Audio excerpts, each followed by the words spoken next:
Good evening and welcome to Newsnight. We're live on Love 99.5 FM in Kumasi and over a dozen affiliates, in fact 30 affiliates across the country, and meet on myjoyonline.com, live on Facebook as well. In this edition, 44-year-old man who allegedly murdered his pregnant wife in the presence of the 6-year-old son at Nyantre in Kumasi has also died. From our investigation, we suspect he attempted suicide. Unfortunately, he gave up the ghost, so as we speak, he is also dead now, and the police have put the body at the Confederation Teaching Hospital morgue, awaiting autopsy. We have details shortly, plus police of this Cathedral Basilica at Roman Hill in Kumasi. And then to do an assessment to find out if there is somebody who is willing to express anger at President Akufo-Addo's response to the Paramount Chief's outburst on the abandoned E-block structure there.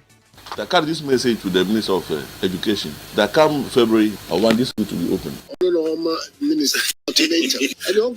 What can you give, Mr. President? The way you spoke is unacceptable.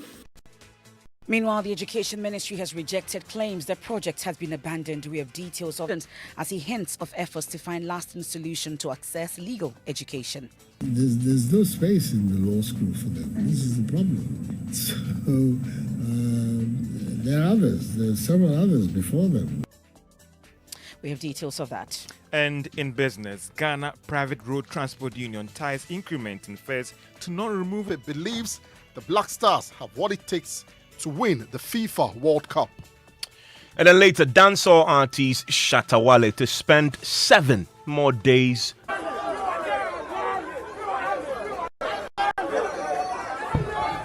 Well, we'll hear from some members of the Shatta movement. 997, you're watching live on Facebook. You can leave your comments there as well. I am Emefa Apau. And my name is Evans Mensa.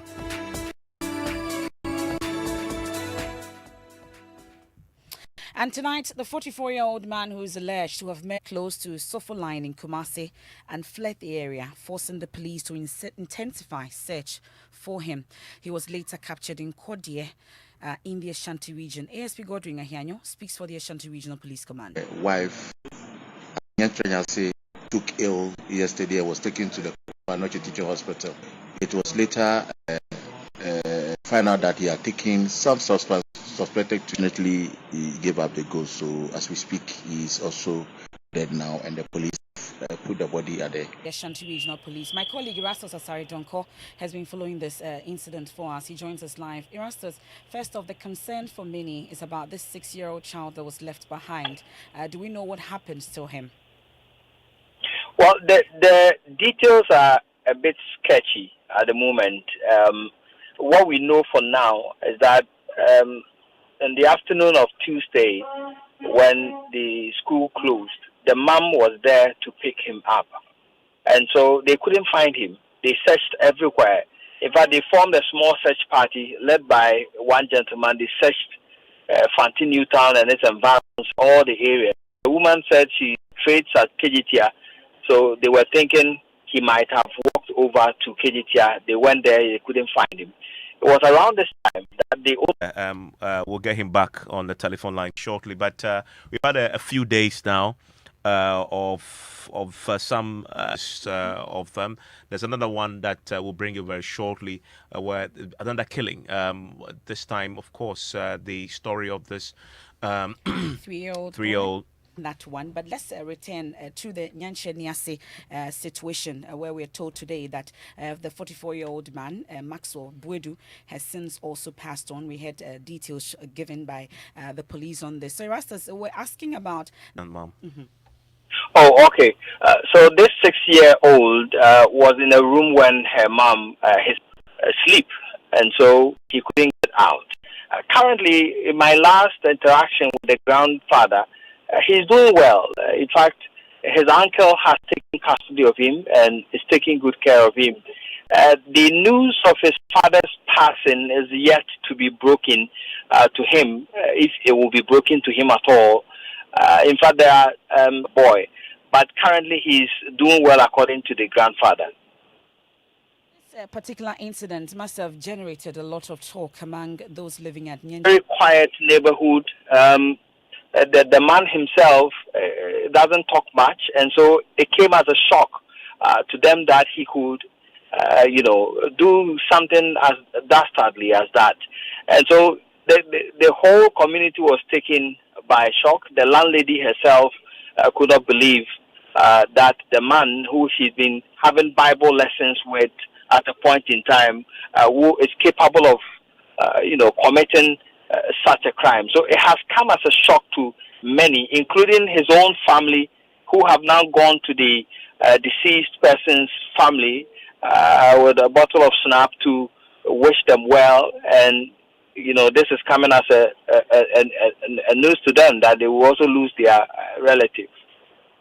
That's my colleague Erastus Asari Donko. Well, he's been reporting on this latest incident also involving a 3-year-old boy. His body was found in a private vehicle inside the premises of the St. Peter's Cathedral Basilica at Roman Hill in Kumasi. Erastus has more. This is the St. Peter's Cathedral Basilica, and it sits on top of a hill. They call this place Roman Hill in Kumasi. Now, they have a big space here at the church's premises.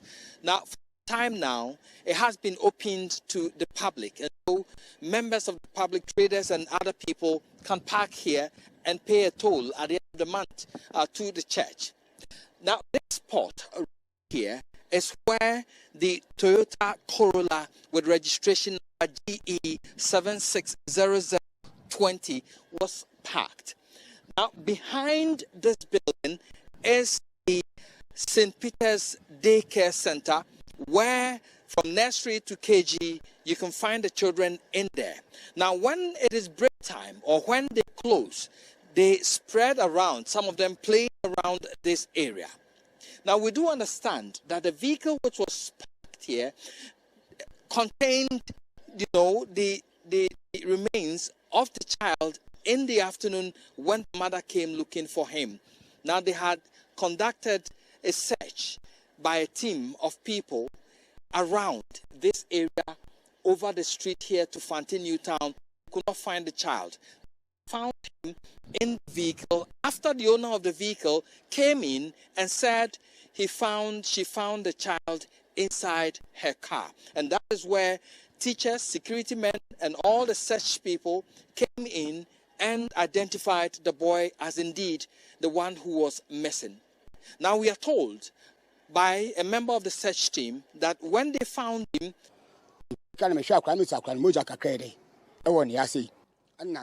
we found blood oozing from his nose, and also his mouth was foaming. So I raised his hands and realized he was dead. I rolled down by topping the nation, and I rolled in Pablo. A form no naked. From a naked. From a naked. And Nikan. Skid for Naya, Nikan. It's not a form no or a naked. Nanitino, a damper bond to say by Tino down. Cano, my men your chest on a car will be so unlocked. The woman said the car was not locked, and this confuses me. And this is what is raising eyebrows about what led to his death. Did he die out of suffocation in the car? Was he killed and dumped in the vehicle? These are nagging questions that police seek answers to. We wait for the outcome of the investigations to reveal the mystery surrounding how this child died in somebody's car. Reporting for Joy News, Erastus Asari, Kumasi. So let's head back to the capital, and then also we'll take a quick pass through Aflao as well, because chiefs and people of the area are tonight unhappy with President Akufo-Addo's response to their paramount chief, Togbi Ajonugaga Amenya Fiti. The chief had issued an ultimatum to the Education Ministry to operationalize the abandoned E-Block Community Day Senior High School in the area. The school, which is about 90% complete, has 26 classrooms and 5 departments, including a science block. But the project has stalled since 2016. So Togbe Amenya Fiti, speaking to the minority side on the Education Committee, demanded that the school be operationalized by the next academic year. After education, primary to the senior higher education. The next degree that my people have to do is to go to that and go and do effort. No school. The only school that we have again is the RC senior high school that belongs to the Catholic mission. And it's now what, a minor seminary. So this thick population have no place to go. And people sit down in that big hall called Parliament without thinking of Aflao. A place after the Temahab, the next revenue generation is from Aflao border. It's from Aflao border. Push the former President Mahama for that structure to be what? Constructed over there. Have to be running from here to Accra. Begging. Should we beg for education? No. There's something happening. If we have to beg for education before our what? People can go to school, then I don't know what is called a democracy at all. I look at the structure standing over there. 90% finished. Yes. Now the teams are having their full days again. Going there, removing everything at will. Now, in the era of the MPP now, we have the free senior high education. And my people are not everything because the school is not here. I'm sure by next year, February, school, new entrants will go to school. So your coming here is the redemption to the suffering people of Aflao. It's a redemption, really, to the suffering people of Aflao. That carry this message to the Minister of Education. That come February, I want this school to be open. Yes, February. First batch. Well, the president was on Peace FM today, speaking with a host, Kwame Sifakai. He was asked a question. This was his answer.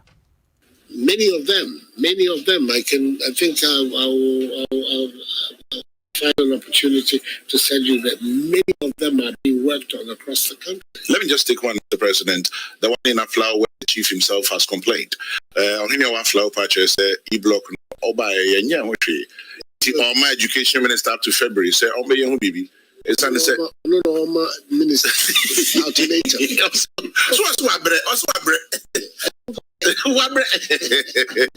Into Obisa, no, maybe out of frustration, maybe your casa.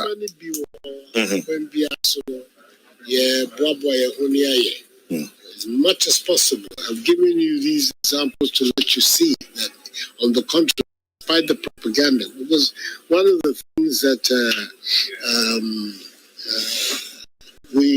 I suspect there's a deficit on our part is our ability to counter the propaganda.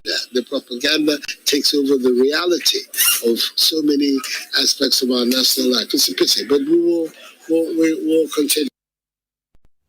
So that's President Ekofado on Peace FM this morning. So this response has elicited some reactions, and we can hear from MP for Ketu South, Jifagumashi.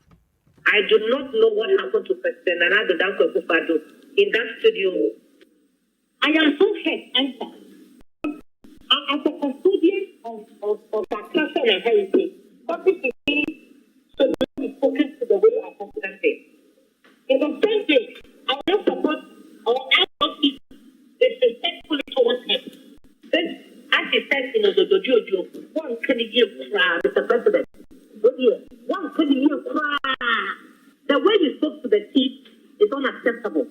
It's marks of ignorance. It's marks of not digesting what the man said. Can we just ask a simple question? I used to get reference about these letters again. The response should have been that I'll take a look at it. Why should the president speak to the paramount chief the way he did? How many paramount chiefs can his excellency the president speak like that? How many of the chiefs in this country? How many chiefs in this country have his excellency the president speaking like that? Who in this country that will not accept that we have a problem with accommodation for our students? Who in this country doesn't know that? This is not going to end. The caucus came here. I took them to subject because they are concerned as I am. We will file a question in Parliament. We will demand that the schools that are 90%, 95%, 60%, each stage that we left it at, it should be done. So that's K2 South MP Jifa Gomashida speaking on the Pulse earlier. Well, this issue about the E-block being abandoned or not, the Education Ministry has been speaking, or they've issued a statement on this. They've rejected claims that the E-block project has been abandoned. My colleague Kwesi Parker Wilson has a copy of a statement issued today by the Education Ministry. Parker, walk us through it. So, MFA, the statement gives a background of how the NDC wanted to build 200 schools, and yet only awarded a contract for the construction of only 124. Now, according to the statement, at the time the NDC was leaving power in 2016, had been completed. Again, it goes on to say from 2017 to date as we speak, 31 new schools have been constructed, bringing the total number of completed projects to 60 as of September 2020. It is important to note that all the 60 completed schools have been operationalized and currently in use. The remaining 64 projects have been categorized into three groups. Group A includes 21 structures at 60% and above completion. Category B consists of 16 structures, which is between 25% to 60% complete. Category C consists of 27 terminated contracts, which includes projects that did not start and those that were at substructure level.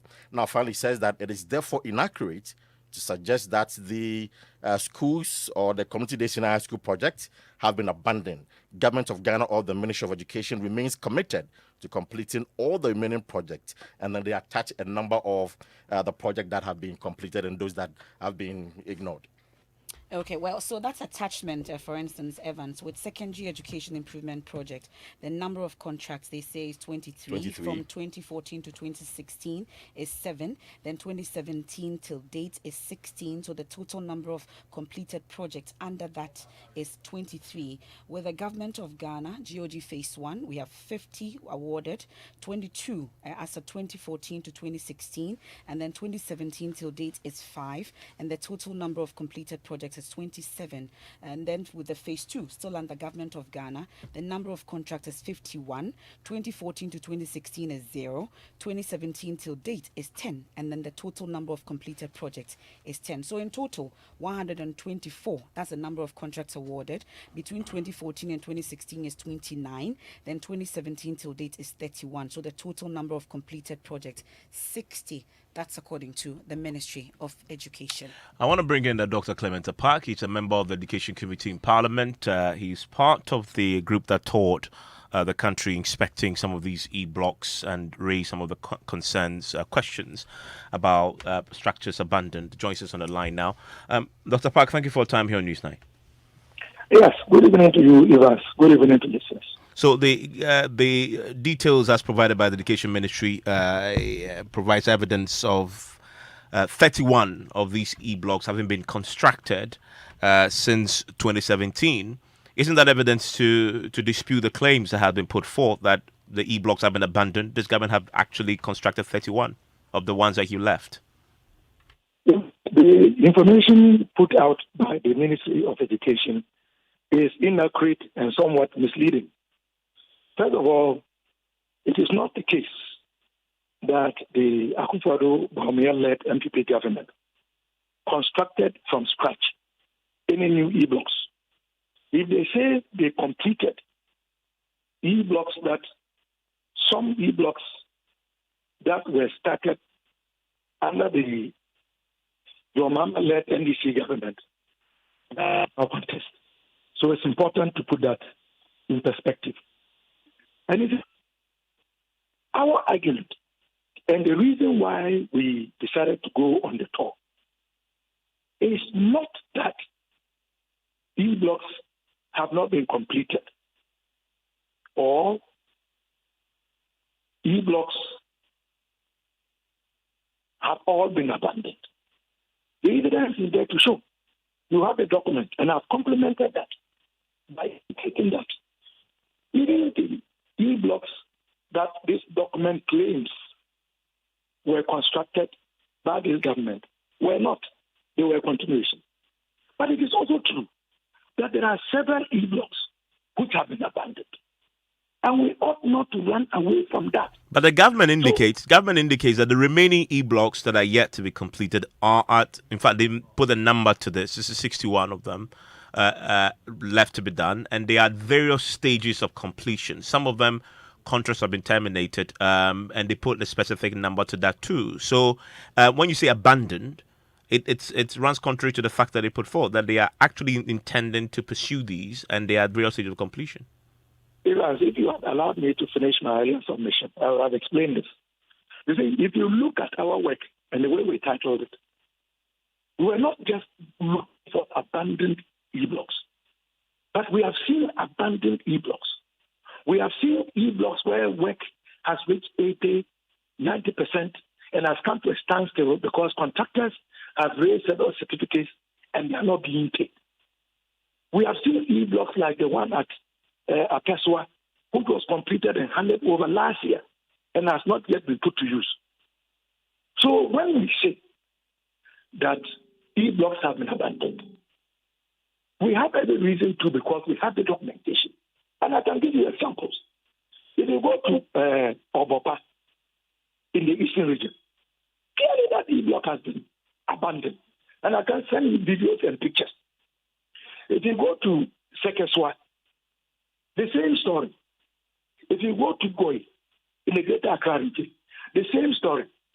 So what we are saying is that, given that government itself had made the case to justify the securitization of GetFund, to address what they said was critical educational infrastructure, how much of those monies have been utilized towards the completion of e-blocks?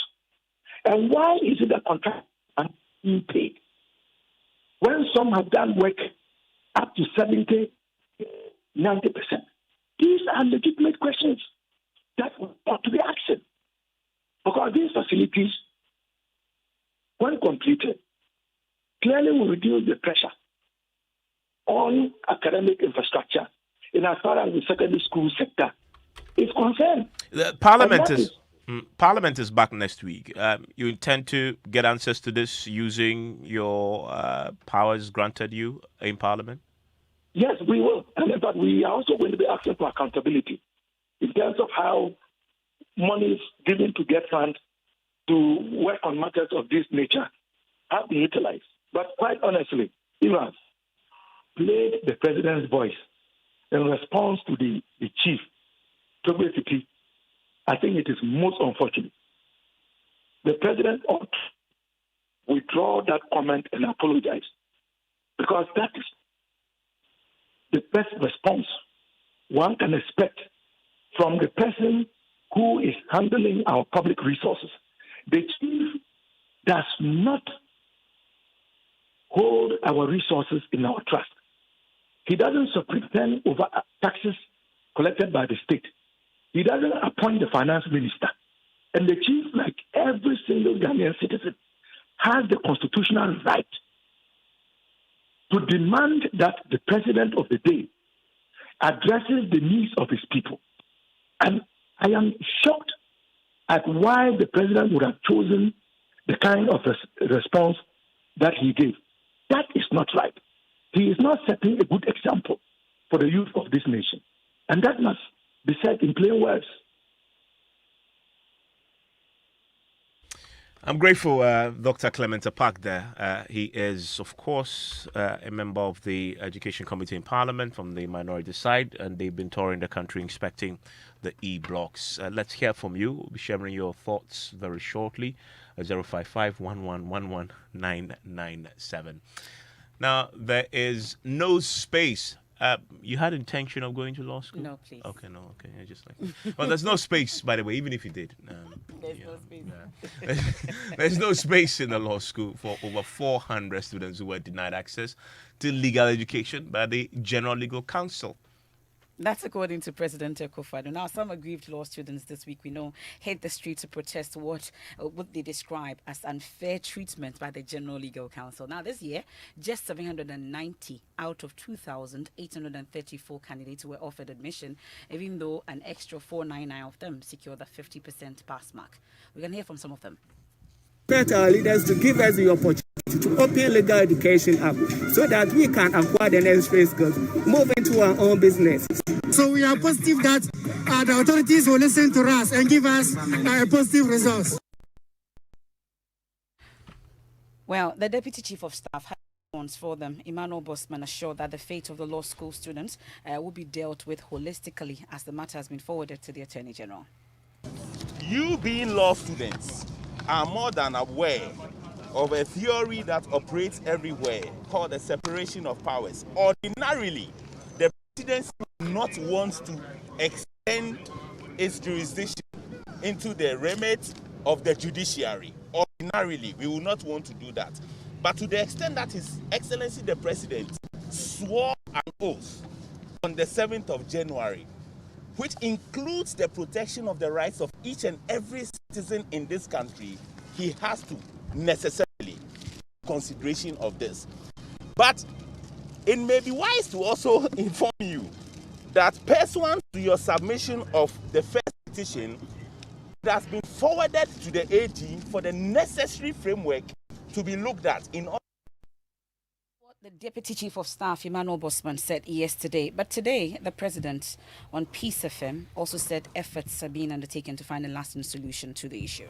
I myself, I think that the idea of more and more lawyers in the system is good for the health of the nation. We have a country that is governed by the rule of law. It means we need to have lawyers in virtually all aspects of our national life, guiding the development of the country so that the rule of law really makes sense.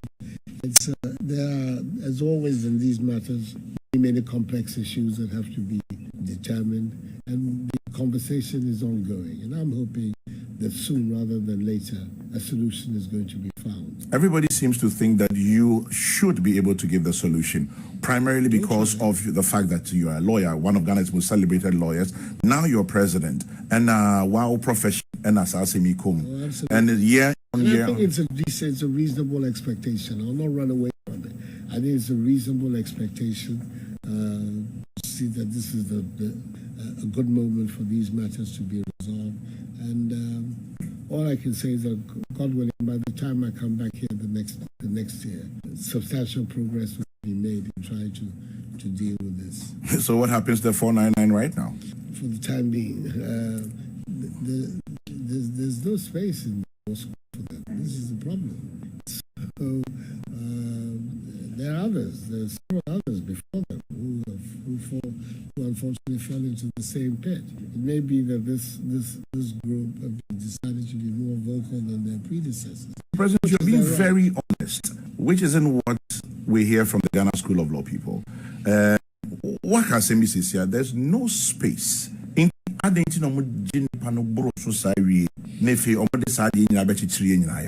the point is that what is it? How are you going to have pre-selection as to who's entitled to take the exam?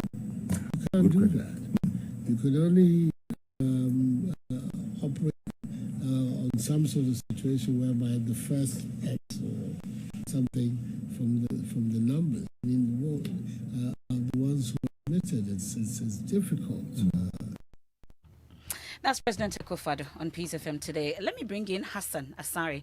He's leader of the aggrieved students, also the deputy ranking on the Constitutional and Legal Affairs Committee. Francis Xavier Susu also joins us on the line. Thank you very much, gentlemen, for your time here on Newsnight. I'll start with you, Hassan. Listening to the president, it appears is the end of the road for you and your other colleagues. That is quite refreshing and disappointing too, because this is what we've been telling Ghanaians over the period. The problem is not us. The problem is the institution. We only emphasized or actually made it known to the world that was the problem. But it's quite sad when in this 21st century we still think brick and mortar, when people are going virtual and all that. Beyond that, I'm sure finding space should not be a problem, if indeed they wanted to do it. Because you're just talking of 500 people. It's not the whole of the law school that we are referring to.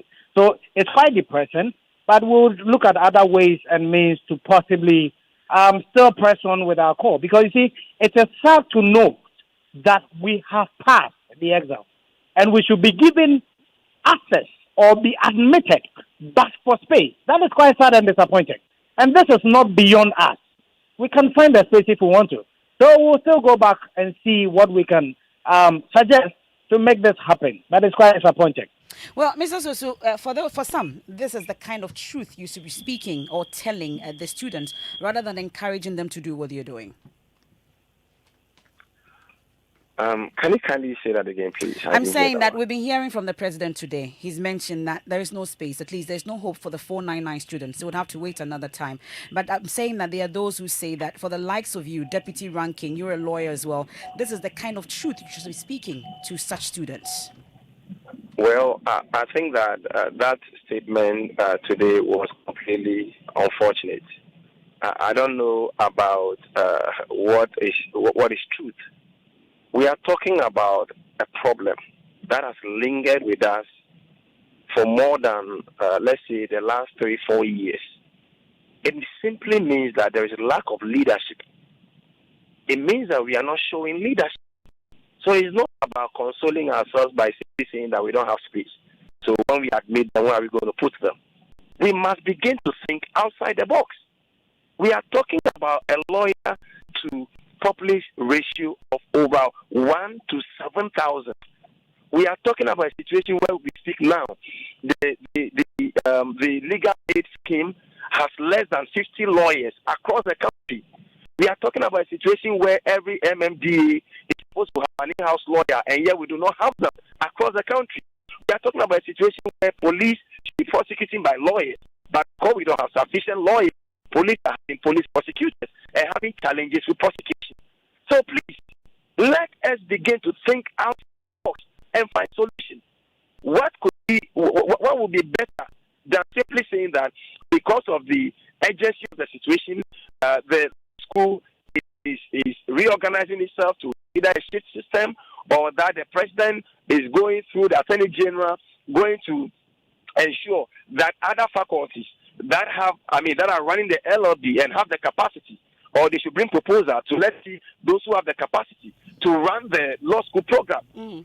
Isn't that what is happening currently? But Mr. Sosu, finally and briefly though, hearing from the president at this point then, because most of us were waiting to hear from him on it, do the students still have options available, at least for the 499?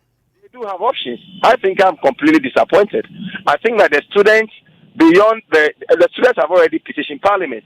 We are waiting to see what the Constitutional Legal and Parliamentary Affairs Committee will do about this. The students have an option to go to court. They can go to the ECOWAS court. They can raise this concern anywhere. And I believe that the state must be held accountable. We're grateful. That's the Deputy Ranking on the Constitutional and Legal Affairs Committee of Parliament, Francis Xavier Sosu. You also heard earlier the leader of the aggrieved students, the 499 students, Hassan Asari, there speaking to us earlier. We do business. When we return, Shatawale is going to spend at least the next 1 week behind bars because he was denied bail today. We have details of that. George Afe joins us with the latest from the world of business. Hello, George. Hi, Evans.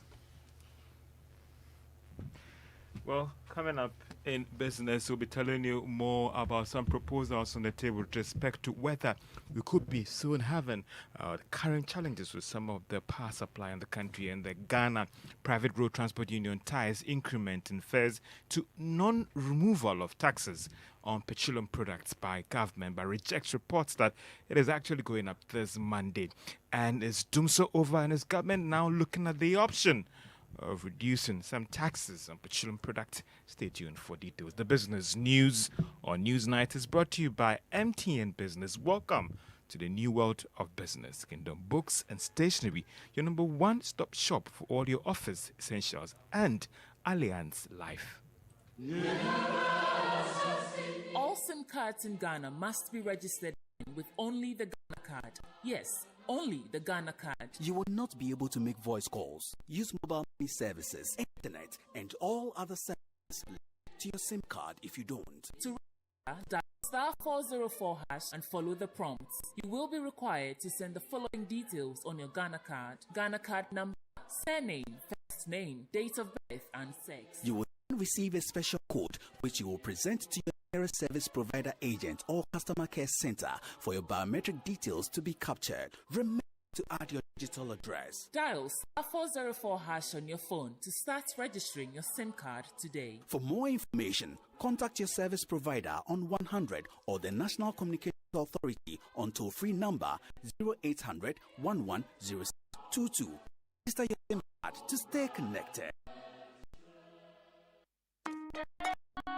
Son, we're so proud of you for setting up this hospital. I really love those hospital beds and waiting chairs. By the way, did you import them? No, Dad, I didn't. I actually got them from Kindle Books and Stationery right here in Ghana. Wow. We also bought our office supplies, safes, executive desks and chairs from Kingdom, and they gave us expert advice on how to set up office. Guys, that makes 3 of us. I also got our sofa and bedroom sets, plus our dining hall furniture for our new home from Kingdom. Wow, Mom, that makes 4 of us. I usually get my stationery items from Kingdom.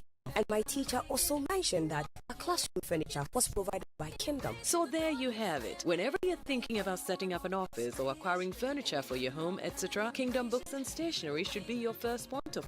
With over 40 years experience in the industry, we stock and supply a wide variety of globally sourced home furniture, stationery, and equipment. Visit our head office, Osuakwaje, or our office near the Stadium. We're also in Tema Community 1, opposite Olam SHS, Kumasi KNUST campus, UCC Cape Coast, and now at the Marina Mall, Airport City. Plus 0302 764101, 764209, 762792. Visit our website www.kingdomgh.com. Allianz Insurance since 1890. At Allianz Life Ghana, we have a wide range of life insurance packages to suit all pockets, from individuals, groups, associations, and businesses. We cover your employees, your funerals, pensions, children's education, and your future. Call us on 0302-267-892 or visit our website www.allianz-gh.com for more inquiries. Allianz Life, we secure your future.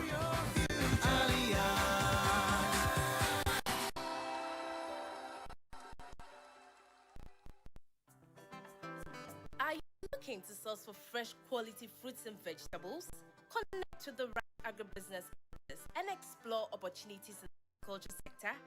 Then, be at this year's Fruits and Vegetable Fair happening at the Equa Sutherland's Children's Park from Thursday, October 28th to Saturday, October 30th from 10 a.m. to 3 p.m. daily.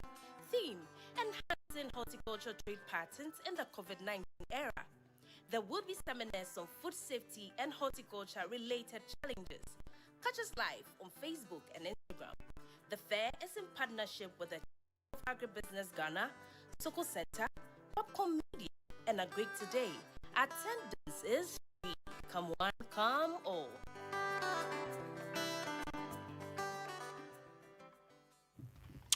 Welcome back to Business on Newsnight. Now, the Ghana Private Road Transport Union has indicated that they will go ahead and increase fares only if government fails to review taxes on petroleum products.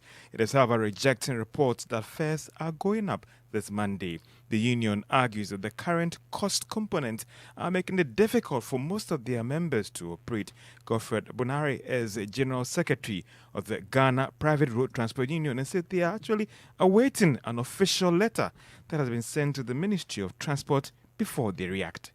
And the situation comes that not fair to listen to us, then we now have no option than to increase our fares, match the fuel prices, not to cushion ourselves. If I get from you, any increment will be tied to government failure to remove taxes on petroleum products. Exactly so. But last week I engaged the chairman of Parliament Finance Committee, Kukwating, and we had several people as well. What we get from them clearly is that as at now, it will be difficult to remove these taxes. It means that you are left at your P, which you are going to implement, right? Yes. We have equally heard from them. We want them to respond on our letter, and then we can know get the way forward. You know why? So we concluded it was June 1st precisely. We were doing a negotiation for this a lot of fair increment. So we concluded precisely a communique which we had signed and said that we will not come back to Nikki's to come and ask for a lot of fair increment between June up to December.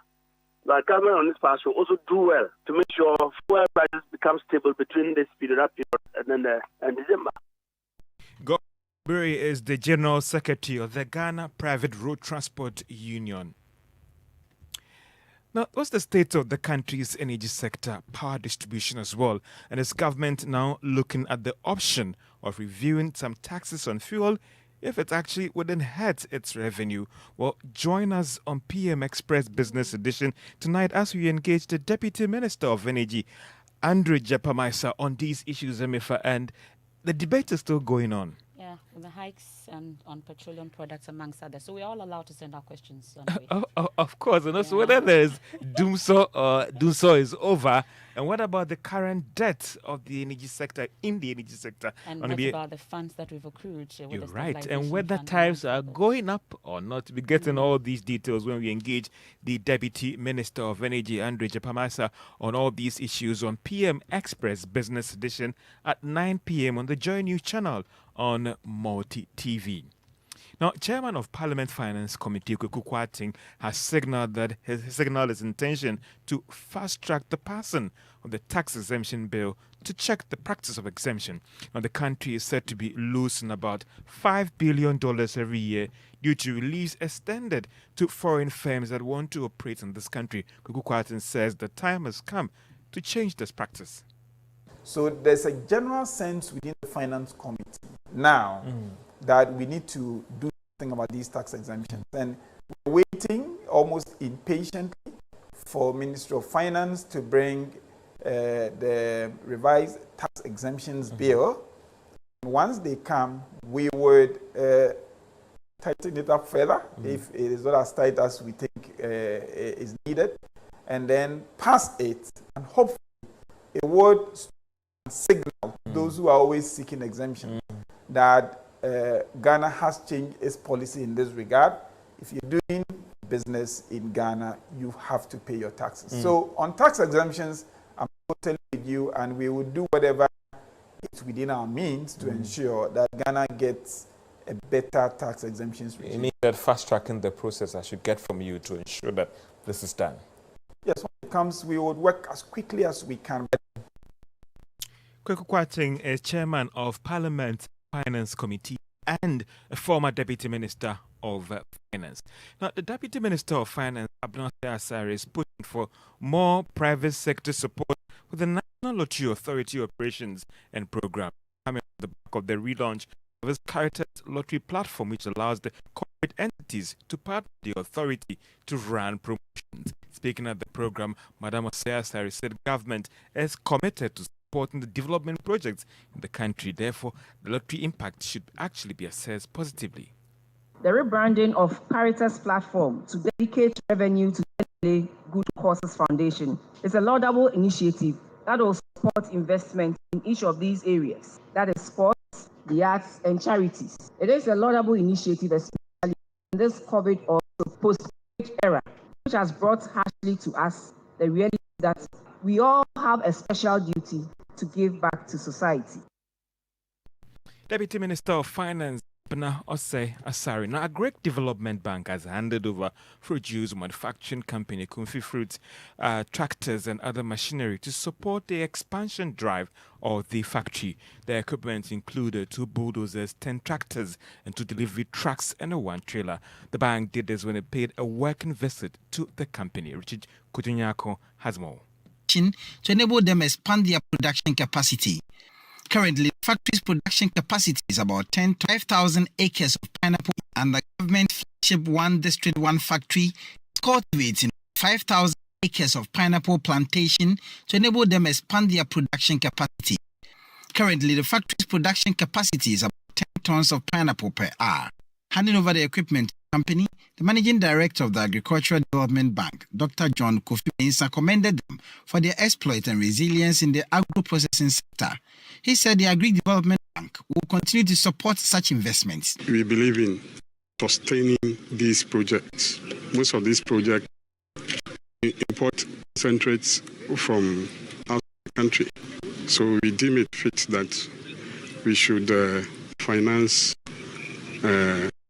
outgrower and ingrower schemes. Board chairman and the Omahine of the Kwu traditional area, Tasibre Kwamwe Japan II, indicated the visit by the new board of directors of ADB is part of their commitment to get first-hand information on how loans disbursed to companies are being used and to further strengthen their relationships with their cherished customers. He disclosed the bank has so far disbursed in excess. And Richard Kojo Nyako with that report. And that's all for business. Let's turn our attention to the stock market.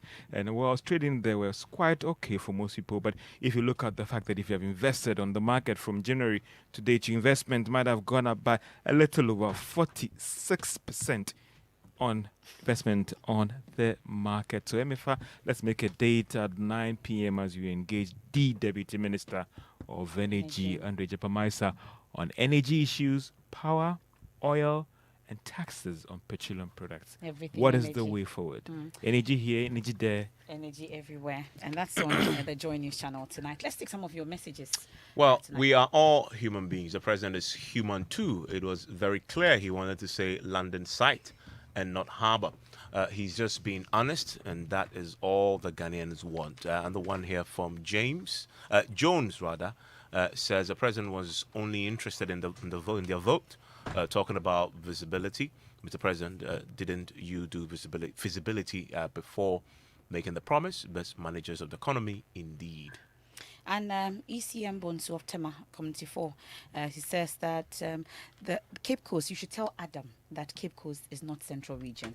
We have so many towns in Central Region, so he should stop talking as Central Region alone.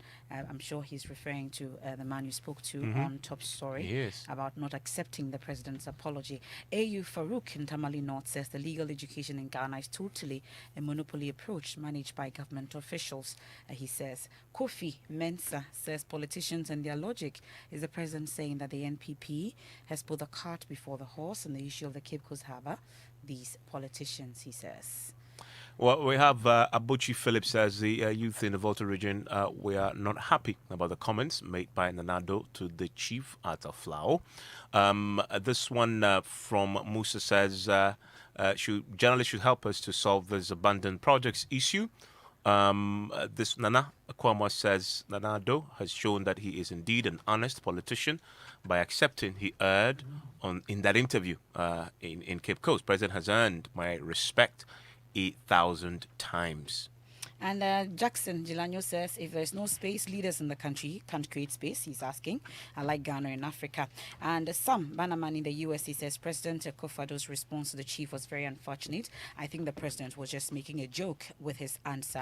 And Pastor Otre Daniel Ahimfo from Kopon says, our president saying this to the Volta chief. He's asking. He feels that the president must apologize to him. Some of your comments that you've sent in, many thanks for sending them. Please keep on sending them. Let's do sports now. Hans Mentando. Do you believe Ghana can win the FIFA World Cup? Yes. No. I do. No. How is everybody in the studio bursting into laughter? We were a kick away from the semi-finals. In 2010. So it's possible. We can make it to the semi-finals this time, but not.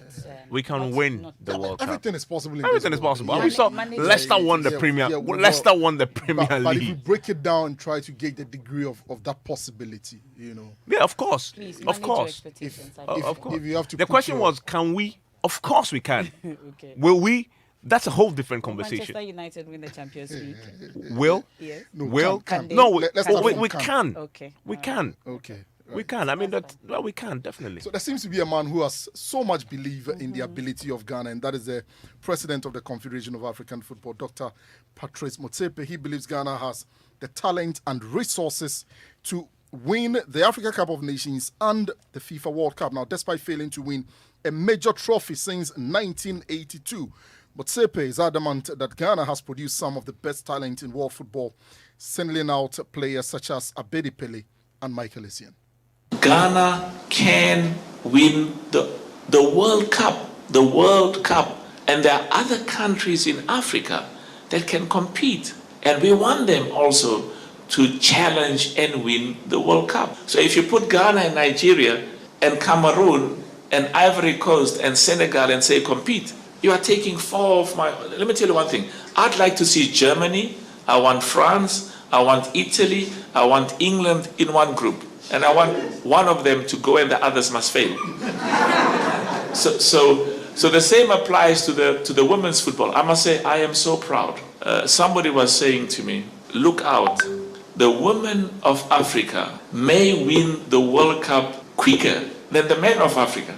Now, I want both of them. I want both the men and the women to win the World Cup. So the issues of the regional qualifications follows the process and to make sure that they are ethical. But as I said, I've been given the suggestion to say we have to look carefully in terms of the rules and in terms of ethics so that we don't diminish the number of top African nations to go and compete in the world.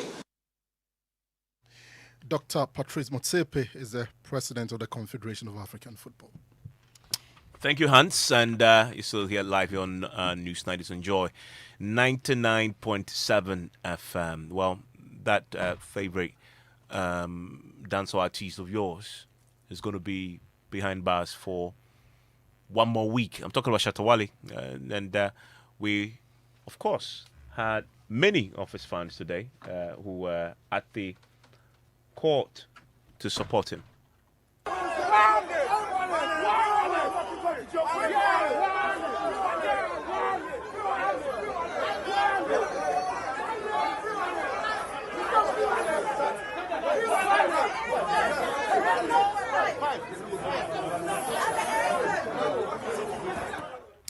Also, those are some of the fans that thronged the court premises today. So we know that they are demanding his release as police put him before court today following that hoax shooting incident.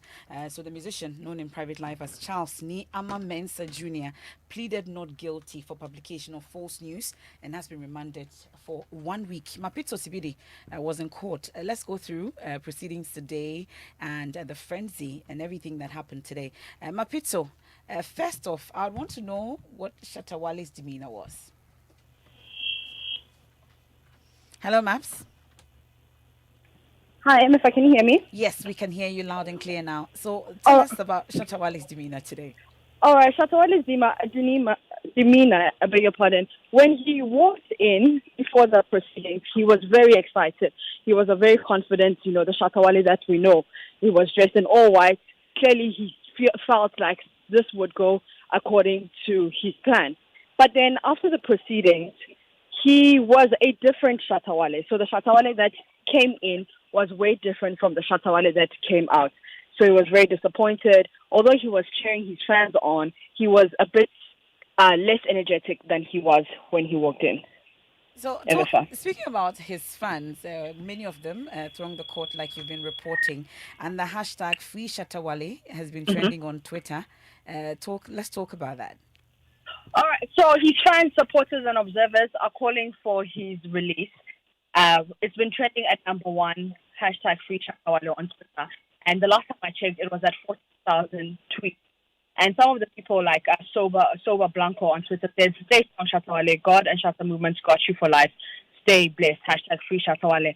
And others are saying that, okay, I'm surprised Ghanaians are saying the system is working just because Shatta Wale has been arrested.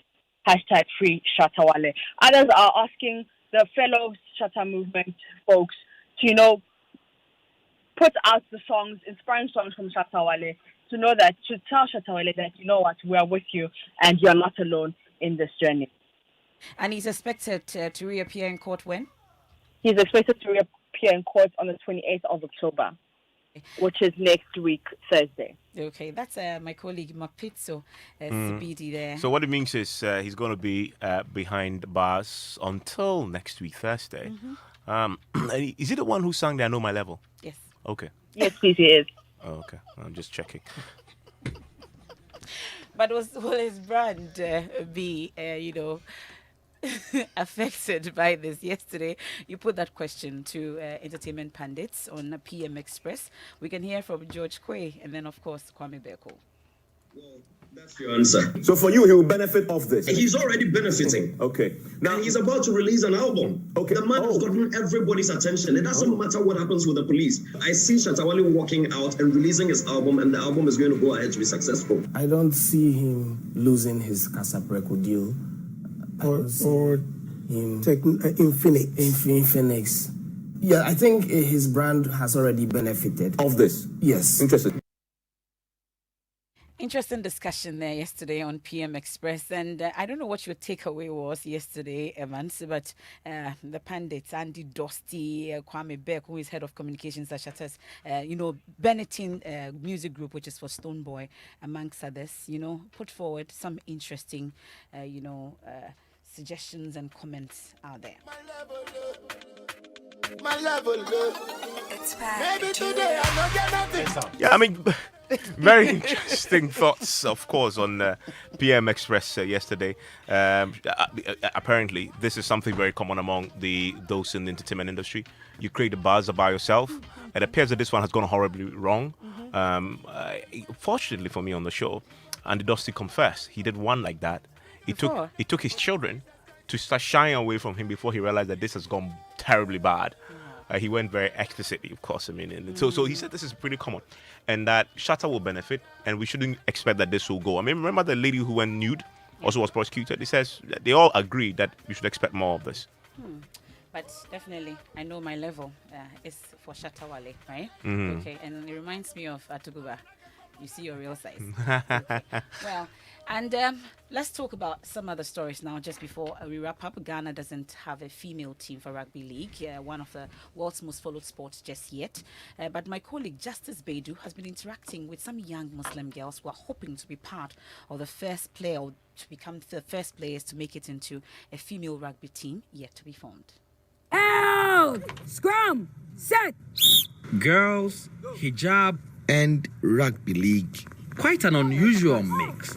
But here in Nima, these players are the poster girls for a future female rugby team in Ghana.